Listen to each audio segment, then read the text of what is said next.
While many printers have shifted their focus, Freeport Press has remained committed to the art of print.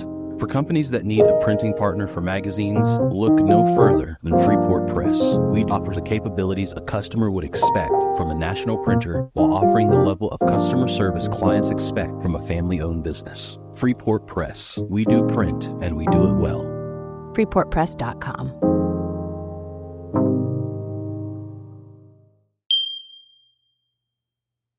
Young people had this newfound interest in these old formats, vinyls, for example, or now young people are so into Polaroid cameras. And for me, creatively, the newspaper format, there's a lot of new ways you can play around with the design.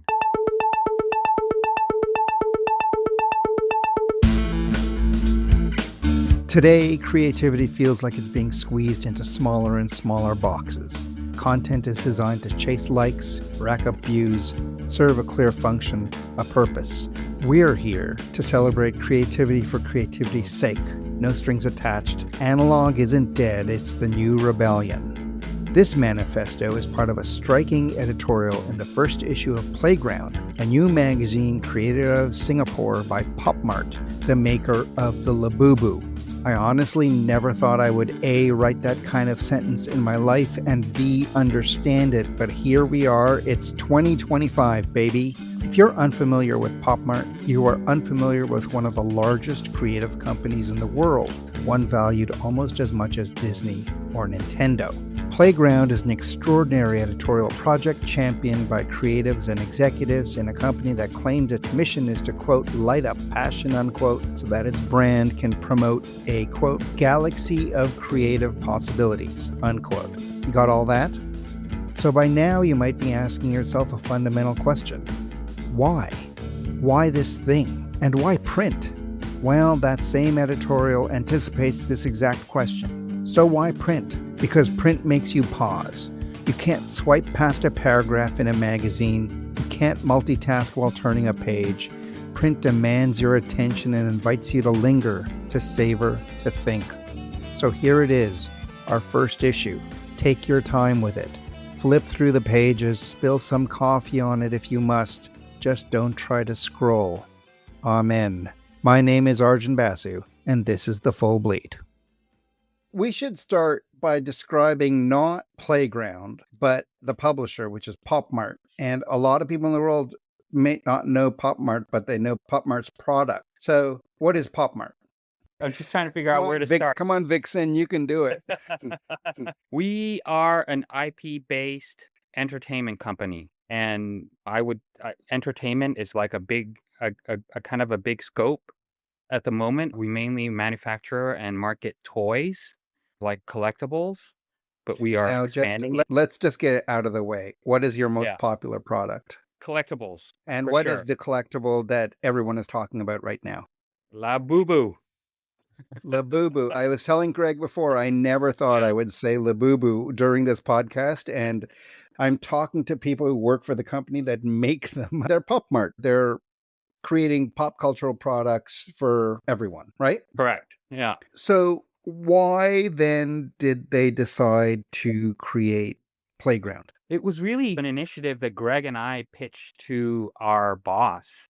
At the time, we felt like we had a very mature vehicles or ways to promote our commercial pursuits, but we really didn't have anything that we could communicate with our consumers what we are as a brand, like what our values are as a brand outside of sort of commercial aspects. I had this department here called Brand Creative. So we're also responsible for all sort of visuals and creative for really everything for the company, including product launches. And yeah, really, that was really our motivation. So it was a purely brand extension. So PopMart is not just a manufacturer of these things, but it's also a store, correct? Yes, we're very much a brick and mortar sort of company. Like retail is a very important aspect for us. And we manage all our own stores.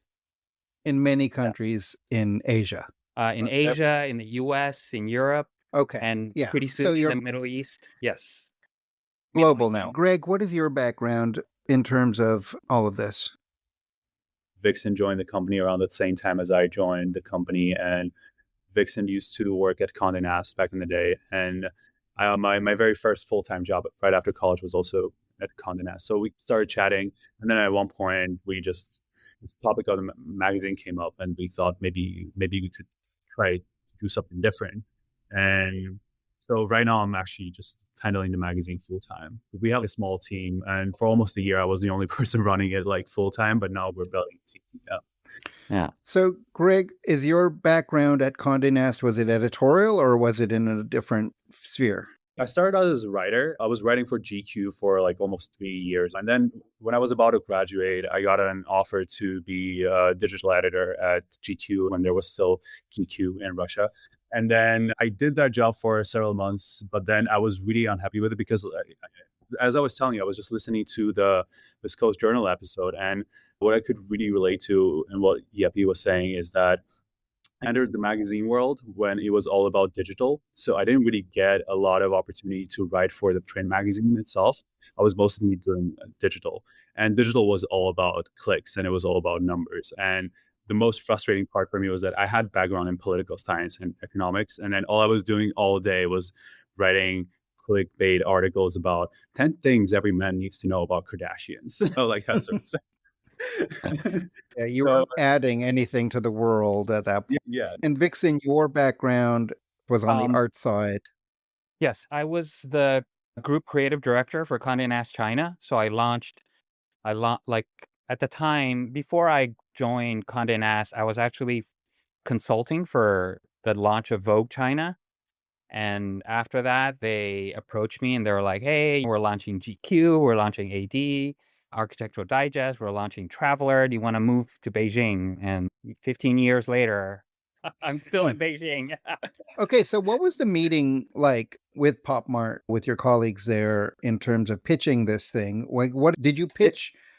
How close is this to what you pitched? Actually, I think it's very close to what we pitched originally. And to be honest with you, I don't know how Greg felt about it, but I was quite surprised how well received it was by our boss. Like he'd maybe also wanted to do something like cultural or that sort of communicates what we are, what our culture is. And he maybe didn't really know how or what was the best way to do it. And when we pitched this to him, it was literally like the response was like, "Okay, no, can we do 4 issues a year? How can we make this go quicker and faster?" And it was Actually, actually, yeah, it was very well received, I thought. Yeah.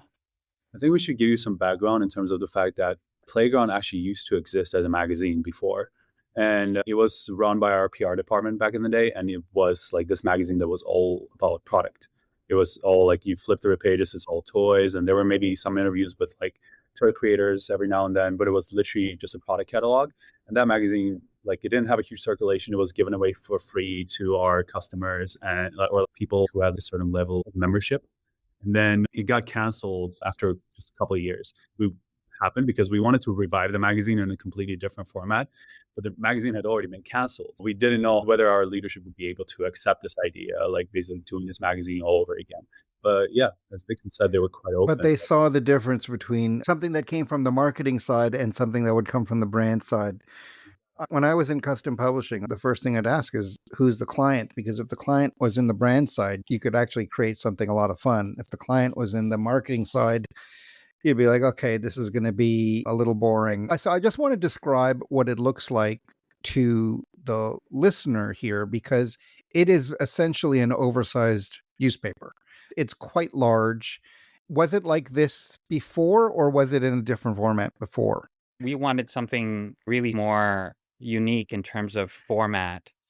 And in a way, obviously, the newspaper format is really an old format, but in a way, it's like the old new. That was how we saw it. It feels like it's the most analog or the printiest thing you guys could have done. And I can imagine that the contrast between the products, Pop Mart products actually, and what you have here is as far as it can get, that contrast.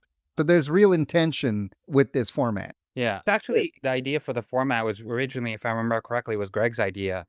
And he had this finding where he felt like young people now had this newfound interest in these old formats, vinyls, for example, or how now young people are so into Polaroid cameras. And for me, creatively, the newspaper format, there's a lot of new ways you can play around with the design, and we're playing around with it a lot more for the next issue. We started playing around with it the first issue, but the second issue, we do it a lot more where we play with like this poster idea where they really Yeah. are separate sheets. You say in the editorial, analog isn't dead, it's the new rebellion. So you just say right from the start that this is the cool way to do what we're doing.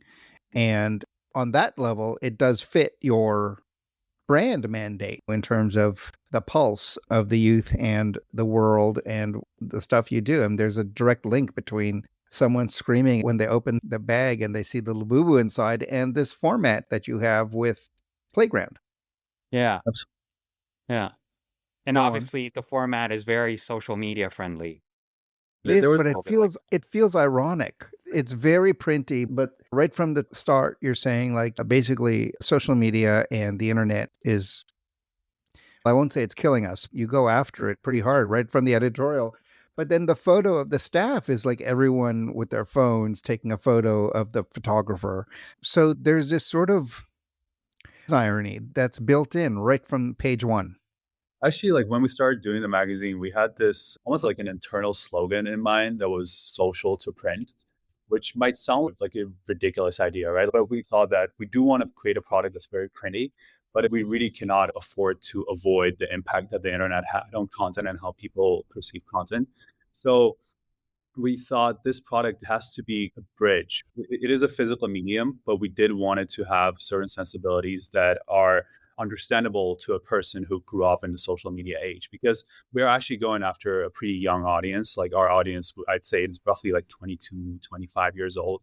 Those people grew up in the social media age. A lot of those people haven't really read a lot of magazines. They probably never held a newspaper in their hands. So we did want to have a point of reference that they would understand. So like we will use a language that is a little more social media in the magazine sometimes, but we will use emojis to communicate emotions or like certain things like that.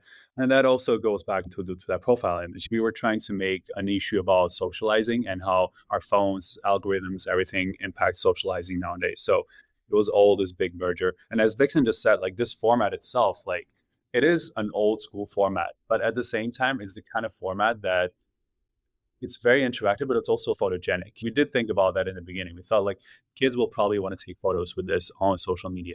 And there's irony in that as well. We're creating a super old school product that existed. These sort of things existed way before social media, but now kids would want to take photos with it for social media. That was a huge consideration.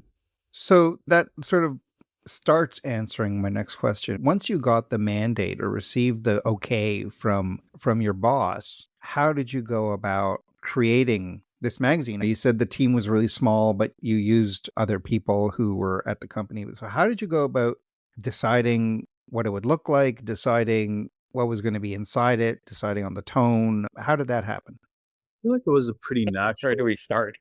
Actually, I think we have to start with the fact that from our initial conversation to the magazine getting made and published, it took us almost a year. Yeah. It was a pretty long process. Like our initial conversations probably took around a couple of months, and then it took us maybe around 6 months to actually figure out what the magazine will look like, what our language will sound like, what the content will be like. At that point, I think we were doing an editorial meeting pretty much every week with Vicson, I, and some other people from our team who wanted to get involved in the magazine. And we were literally just bouncing ideas off each other and trying to figure out what would be our theme. The hardest part for the first issue was figuring out the theme. And I'm happy with what we came up with, because I feel like the social theme is probably the best fit and the best way for us to describe to people why we're doing print magazine in 2024. That's when we launched. It feels like ages ago, but it was actually just 6 months ago. But what about the look of it? Because to me, the irony starts with the look, because the design is actually quite hyperactive, especially the front of book. The first few pages feel like a website in print, except it's a newspaper and it's an oversized newspaper. So you have more real estate than you actually have on a screen. So the irony just feels built in. You're almost challenging the reader right from the start. Yeah. For me, the front of book, I was very much at the time inspired by, I don't know if you know of this magazine. I don't even know how long it's been, but there was this New York magazine called List, done by this guy, Serge Becker. You're My reaching way back now. Yeah. That was my time. That was my youth. But anyway, he had one issue, and it was literally just a magazine full of lists. And for me, what was so cool about that magazine was there was something really voyeuristic about it.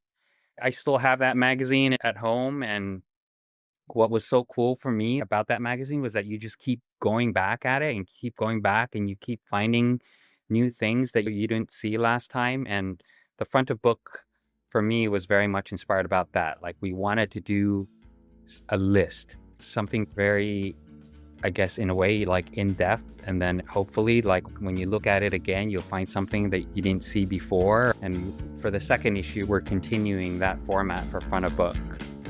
We'll be right back. Hi, this is Jeremy Leslie at Mag Culture. We're proud to support the Full Bleed because we love magazines too. Visit magculture.com and see why print is far from over. It's just getting started. Read the journal for interviews and reviews, listen to our podcasts, visit our shop in London and online, and come to our live events in London and New York. We love magazines. Subscribe to our newsletter for weekly updates, all at magculture.com. Print is Dead is made possible by the support of the Society of Publication Designers. The SPD powers the future of visual storytelling, setting the standard for editorial excellence and shaping the future of visual culture. For more information, visit spd.org. And the other thing that I noticed that you do here is you have these full bleed images that are just, they wouldn't work small. They need to be as large as they are because they're quite simple, but they're spectacular at the size that you have them. So there you really are almost like saying, look what this can do. I'm really happy with the newspaper format that we stuck with, especially the oversized poster size format. I think at this point, it's one of our creative assets because we really can play around with it in a ton of ways. And I was happy to find out after we made the magazine that we were actually not the only ones to have this idea. You probably know Sneeze, right? The skate magazine from New York. And we're taking a lot of inspiration from it as well, like, going forward, because I feel like they're doing a lot of things with UL as well. And they do a lot of these like massive full bleed images that look very impactful in that specific format. So like any magazine, you just look at it first and then you start reading it. So I thought the content was even more of a challenge to the reader because it's almost like this critique, but a loving critique of the way we live. Just reminding people that, look, we live this way. So it wasn't just the design. I honestly felt like experiencing this. There was an element almost of satire to it, but it's not quite satirical because it is, like I said, it's done with affection. But you spend a lot of the editorial talking about very online things and also about people who aren't online at all or who give up the internet. You have a thing on dating apps and how we're not really happy with them. You have a thing, obviously, on social media usage. You have a thing on authenticity, but it's in the form of a chat. It's laid out like a chat. So it's just there. It's like constant that here's the life we're living. It's online, but you're going to read this in print. We are living in this age of this dichotomy, right? I was talking to my intern when we were making the first issue. She's this really young girl. She's like 21. And she used to always complain to me. She was like, "Oh, I'm so tired of scrolling. Every day before I go to sleep, I got to scroll for an hour and then I get tired and then I fall asleep and I'm so tired of this." And that really hit pretty hard and gave us more motivation to make this issue because I feel like that's what a lot of young people are going through these days. But at the same time, like, there's no way you can actually avoid this lifestyle because that is how our world operates at this point. You gave me the age before, but who is reading this? It's not just Pop Mart customers. I'd actually say like most people reading this are not Pop Mart customers. When we started making the magazine, we're hugely influenced by Colors, by Benetton, right? And one thing they used to say about their magazine is that the purpose of the magazine is to communicate the intelligence of the Benetton brand to a very niche consumer. And that's the attitude that we took and put into our own magazine. We want to communicate the creativity of the Pop Mart brand to a pretty niche consumer as well. And it's not necessarily a Pop Mart consumer. We're going after the creative class, the people for whom maybe the Pop Mart product might not seem like maybe as serious or worthy of pursuing, but at the same time, they may have this deep interest in culture. They want to engage in something that's a little deeper, a little more out there, a little edgier. And these are the people that we're going after. And our audience, as I said, is pretty young, like probably around 25. That's probably the medium age. And then it's mostly female at this point, and that's where it mirrors the Pop Mart audience as well. And for us, at least in that sense, we want to be closer to Pop Mart in ethos. It's mostly people who live in big cities, people who have good education. That's basically the consumer. Every magazine has that reader basically right now. You know what I mean? So what was your reaction to it within Pop Mart when it came out, and has it changed? It's been out for a few months now. When we were about to launch it was fun because we did have to explain in a lot of meetings to people why we're doing the magazine. There was obviously a lot of people who would ask us like, oh, this thing is so niche. Why are you doing this? Will this have any impact? But I do feel like it's changing right now. Now we have people reaching out to us from other teams and recommending us like resources or asking for copies and trying to actively participate in the making of it, which is really inspiring to see. For me, the most overwhelming reaction I received from other colleagues is, wow, I didn't realize Pop Mart could also be like this. I didn't realize Pop Mart could be this cool or this fashionable. And it was very well received by a lot of our artists. It was very well received by them. So then this becomes a good tool in a way, or an example for Pop Mart internally as well. Then it's a perfect brand play. 80% of brand is internal, right? So this becomes very important as a show of what we mean when we do our stuff. Yeah, it's also a way of expanding our network, making new connections and new possibilities with our commercial aspect, our cultural aspect. Like we've had already 2 instances where we feature a certain person in the magazine or an artist, and it ends up becoming a collaboration with one of our products. It expands our community. And from a brand perspective, if I understand Pop Mart, this does feel like a brilliant sort of thing. And it feels like it's not just sustainable, but it can expand as this sub-brand within Pop Mart's universe. Yeah, that's the plan. Yes, I was going to ask that. What's the plan? Again, really I think both Greg and I would agree that we're really hoping that it will become like an IP, like one of our IP. On like just a media division of Pop Mart. Yeah, because we can get our foot in certain doors that a lot of other departments can't. And I think the best part to me is actually when we go on social media, a lot of times what you can see is people posting photos with our magazine actually being like, I've never bought a Pop Mart product before, but this is the first time I decided to buy something from Pop Mart. And I think that also says a lot about like the possibilities that we have. Yeah, because it can become Pop Mart's doing pretty well, but it's like one of those background brands because the IP is in the front. That's the front line product. We mentioned Labubus, but you have a lot more. I'm going to guess that a lot of people who know what a Labubu is, and that's like everyone, don't necessarily know what Pop Mart is. And Pop Mart obviously sells more than just Labubus. That's the hot thing now, but next year it'll be something else. But this is a media product that can sustain itself for a long period of time and give some consistency to a brand that deals with all these different IPs and changes and mutates all the time. Yeah, exactly. So they definitely see that. So you're not worried about the support going away. It's there. At the moment, we're not worried. Well, I guess the other question is how deep is that support? Because there are always going to be people in the company like, why are we doing this? Why are we spending this money? And as long as you have the champion, and as long as that champion is high up on the totem pole, you're okay. But is the support deep? I think it's deep within the creative and design aspect of our company. And at the same time, for our leadership, they also realize how important that aspect is for the brand. What we do relies heavily on creativity and design. And I think what Playground does is helps to advance that aspect. So I would think that there is strong support for this. And we have a lot of support from our artists, which is very important as well. And so how many issues a year are you aiming for? At the moment, we're doing 2 issues a year, fall, winter, and spring, summer. But the bosses want us to do quarterly.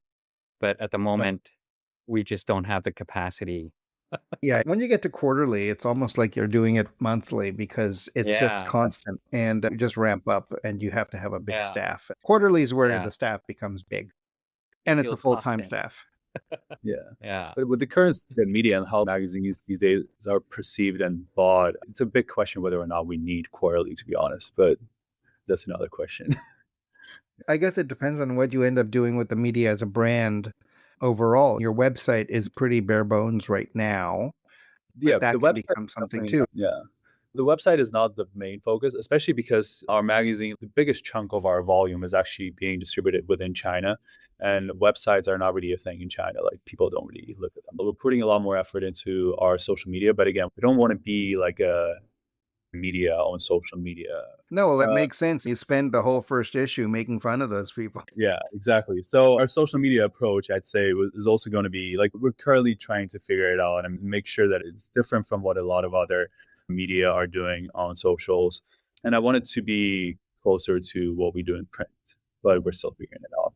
Yeah, you've done one. Of course, have you completed your second one yet? We're proofing the pages now. Yeah. The content is all So, done. Design is all done. so that comes out in October. November, probably. And is it the same number of pages or is it bigger? It's 8 more pages. Yeah, Okay, one form bigger. Yes. And we have a Golden. major, huge celebrity on the cover. Don't reveal too much. Yeah, I'm not saying. No, just that's it. We'll just stop at huge celebrity. Yeah, 2 of them. Oh, now I'm curious. I wasn't curious before, but now I am. The last issue, although we felt like Leah was a very good representative of the brand, I think the sort of like bummer is that she's not so well known globally.